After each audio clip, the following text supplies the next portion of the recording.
The Supreme Court has said our ruling elite get to be a little corrupt. Can be a little bit corrupt, a little corrupt. This is over at Vox. The Supreme Court ruled on Wednesday that state officials may accept quote unquote gratuities from people who wish to reward them for their official actions. So if you do something for me in the state house, I can then give you a big old check or a bag of money. And it's fine. It's not illegal anymore. It continues that they can do that despite a federal anti-corruption statute that appears to ban such rewards. Justice Brett Kavanaugh wrote the opinion in Snyder versus the United States for the court's Republican-appointed majority. Snyder turns on a distinction between bribes and gratuities. Oh yeah, completely different things, right? If you bribe someone after the shit goes down, that is not a bribe anymore, right?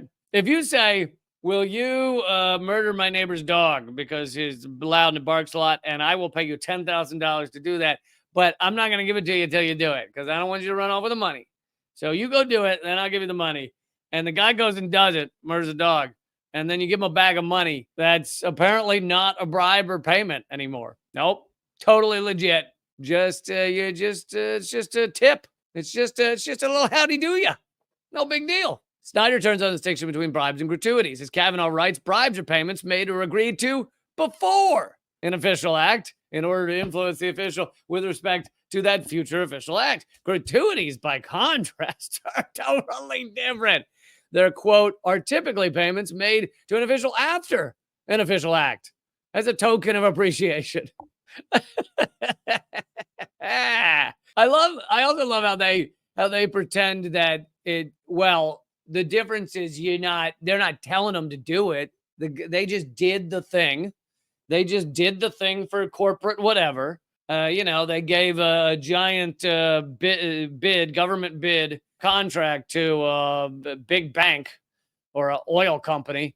And that oil company gave them a bunch of money afterwards. There was no agreement. They had no idea they were going to get tipped tens of thousands of dollars. If that seems like a negligible difference, the facts of this case will probably only underscore the sentiment. The case involves James Snyder, a former mayor who accepted $13,000 as a gratuity, right? It was just a tip.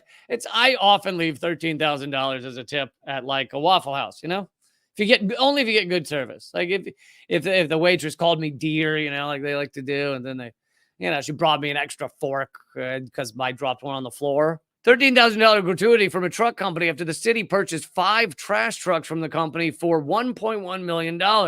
Snyder claims that the money was a consulting fee, but federal prosecutors nonetheless charged him with violating an anti-corruption statute. What? All I did was give him $13,000 after he gave me a giant contract. What corruption? What are you talking about? Corruption. The statute prohibits state officials from corruptly accepting anything of value from any person intending to be influenced or rewarded, keyword, for an official act. Boy, a giant gratuity sounds like a reward to me, doesn't it?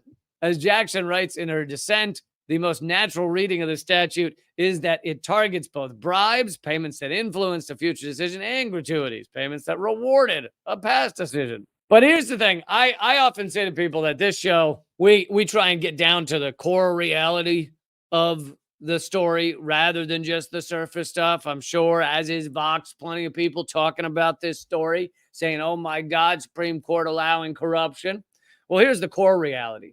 The corruption they're allowing with this Supreme Court decision is just a fraction of how egregiously corrupt our system is. However, all of it is legal, or most of it, and now even more of it's legal. But even before the Supreme Court decision, you have Congress doing insider trading. For some reason, Congress's percentage return on stocks is just way higher than the general public. I wonder why that is. You have Congress aligning with Wall Street in times of moments, and the shock doctrine is used to just pump trillions of dollars into Wall Street. During the pandemic, $4.5 trillion thrown at Wall Street. During the banking collapse, all the big banks bailed out. All of this is corruption.